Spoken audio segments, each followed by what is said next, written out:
Lizzie. Let's make a miniature pirate tunnel book today. I'm making a map every month this year inspired by a different genre, and this month's theme is swashbuckling. Of course, we need a pirate-themed craft to go along with the map, so that's today's project. I've seen so many gorgeous tunnel books online, and I've been wanting to try making my own, so let's give it a shot and see what happens. I started off with a sketch on vellum, which is sort of see-through. You can also use parchment paper for this. And I do this for all of my dioramas or anything where I need to make sure that the layers line up front to back between all of the different pieces. So I start off with a sketch where everything's on one layer, and then I'll cut out pieces of that bit by bit and mark the spots on the paper where each layer needs to start and stop, or any particularly important pieces for how everything lines up. So I did that to transfer the sketch to my watercolor paper, and then I cut everything into individual pieces because I need all of the layers front to back to be the same size. And of course, this is me realizing that despite measuring several times, my layers are in fact not the same size front to back. I wanted a pirate flag door on the front of our tunnel book because I thought that would be super fun. So I cut out the overall shape of the pirate flag, and then I split it down the middle so that we can glue the left and right sides, and then it'll open in the middle like a door. After that, it was time to cut out all of the individual pieces.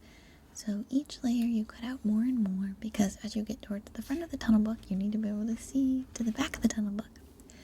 And in between each layer, I like to restack and make sure that everything still makes sense. And if there's any adjustments I need to make, I can do those before I start cutting, because it is significantly easier to make adjustments using pencil and an eraser than once you have already cut pieces out of the paper. So each layer I cut out bit by bit, and I always tell myself I'm not gonna tear the piece if it's like almost cut out and I'm just missing a tiny bit, but then I always do. And sometimes it works fine, and then sometimes it tears the paper and you have to start over, and then I always tell myself, no, I'm not gonna do that again. But then I totally do. Cutting out the pirate ship was a little bit fussy, but not too bad. I find that when I'm working with an X-acto knife, the best tip I have is if you've got a cut where you need it to start and stop in a really specific spot, like a corner or these little areas where there's space between what are those called? The sails. Between the sails and the ship, to always make sure that you're starting the cut from both sides rather than trying to start and stop in the same cut, because it's really hard, especially with an X-acto knife, to figure out where the cut is actually going to end. So if I'm, say, cutting out a corner, I'll start in the corner and cut down, and then I'll start in the corner and cut from the other direction, rather than ever cutting towards the corner, because that's a really good way to cut all the way through. Now I'm making the accordion side pieces, and I scored the fold lines. I just did them all on the same side because I figured that would be a little bit easier. And then it was time to fold it back and forth, kind of like an accordion. And this in the end will be what lets us take our pirate tunnel book, and then you can kind of tug on it front to back and move the sides, and it seems like all of the pieces are moving. Well, I mean, they are moving, but it makes it much more interactive and fun. It's one of the really charming things about a tunnel book specifically compared to a diorama where everything's glued in place. And then of course it was time to start painting.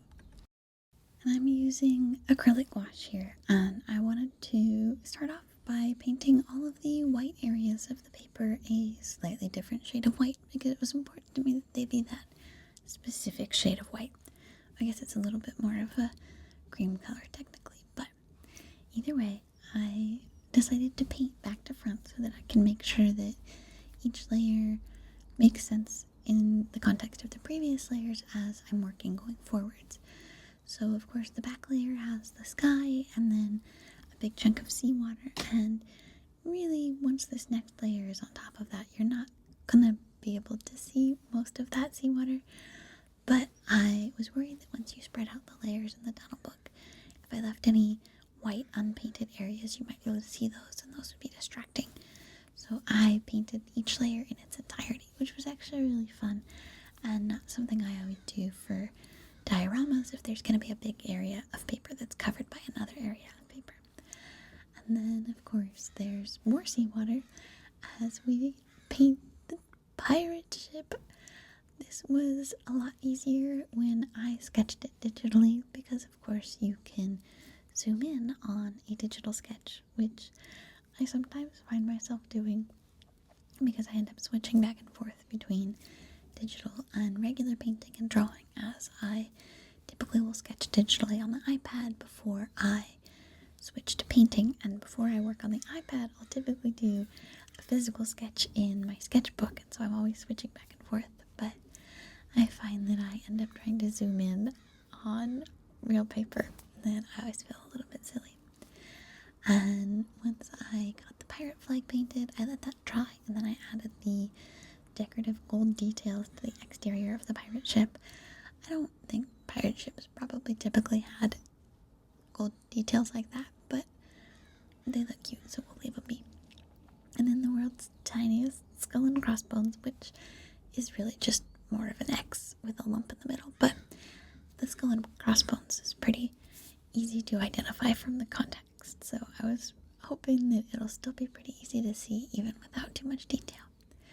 And then because the tunnel book shows a cove with treasure in it, we need kind of the exterior back edges or front edges, I suppose. It depends on the perspective from which you're viewing this treasure cove, but we needed some cliffs, and so I worked on painting those. And I used to hate painting rocks. It really was super frustrating for me, and I always had a really hard time with it. And then I kind of quit worrying about it so much, and my strategy now is that I paint some dark areas and then some light areas, and then I add some more dark areas and some more light areas, and I just go back and forth until the rocks look kind of rock-like. And you just have to remember that there will always be a big chunk in the middle there where the rocks look terrible and not at all rock-like. But if you just keep adding more and more paint, eventually they look like rocks. So you can see I'm checking again to make sure that the layer makes sense with the layers behind it, because if for whatever reason I need to adjust, if something's covered up or not covered that needs to be, and I need to remake a layer or adjust a layer, I would much rather do that before I've painted it. And then for the little palm trees, it was so fun to be able to just paint like the whole tree all at once and not have to worry about where each stroke stopped and started like I would if it had like a white background or a painted landscape background behind it. And then of course there's more palm trees. I went back and forth on how many layers overall to include in the tunnel book, but I found when I was looking online at historical tunnel books and ones that people have made more recently that I personally preferred the ones that had a few more layers as versus like just 2 or 3 layers. So I added more layers of palm trees than I had expected initially, and I think it turned out really fun. So of course our pirates need a treasure chest, and I think typically they probably would have buried the treasure chest, because an open treasure chest, I feel like somebody is significantly more likely to stumble upon it, or the local wildlife are just going to steal all of your treasures. But for the sake of the artistic aesthetic appeal of the tunnel book, we really did kind of need it to be visible and open. And then of course I painted the sides, and then it was time for the pirate flag, which was kind of fun just to paint a sea of black and not have to worry about any little details. It was remarkably satisfying to just have a whole swath that was all going to be one color. Although of course I did want to be pretty careful not to get black paint on any areas of the skull that they're going to be white, because, well, I do have some pretty opaque white paint that I'm using. Painting on top of jet black is a big ask for white paint. And I wanted the skull to look skull-like, but not overly, like, scary. I wanted it to look like a friendly skull. So hopefully it turned out kind of looking that way. And then I decided that the borders needed some decoration because they were a little bit dull. And so I wanted a blue to kind of go with the overall nautical theme. I don't know if you've seen those blue and white painted tiles that people use like on kitchen backsplashes and stuff. I always thought those were really lovely, and so I did a design inspired by those. And I realized when I got to like the fourth layer that the design I had chosen takes a little while to paint, but I just kind of worked bit by bit, and I feel like it was worth it in the end when you see the tunnel book all finished. And really, it's not too bad. You just kind of paint each line one after the other. The frustrating part happens is if you don't mix up enough of whatever the color was right at the beginning. It can be really hard, at least for me, to match when you make more of that color. I feel like it always ends up being very slightly different. And then I painted a design on the exterior of the folding accordion side pieces. I probably could have painted something on the inside too, because I knew I wanted this to be a printable download for you. And it's really hard to get a printer to line up printing something on the front and the back. I just painted it on the one side. So here's each layer stacked on top of each other so we can check one last time and make sure that everything lines up and nothing looks funny. And it's just kind of fun to see everything looking almost finished. Not quite, but almost. And then there's the pirate flag on the front. So we have the side pieces, and then I numbered them going back to front so I could make sure that each layer was glued on in the right spot. So what I like to do is save a little bit of scrap paper and then use that to spread the glue out. So if you end up with a big spot of glue and then you press the paper down on it, it can squirt out the sides and then you end up with glue in unexpected places, which when you have a whole bunch of paper you just spent a long time painting and cutting is not typically what you want to have happen. I started off by gluing both sides simultaneously, and then I realized that that wasn't working particularly well.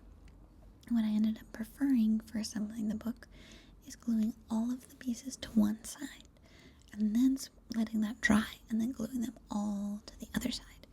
So it ends up looking, I think, a little bit more like a book right here because you can kind of turn the pages, which honestly would be such a fun project to build.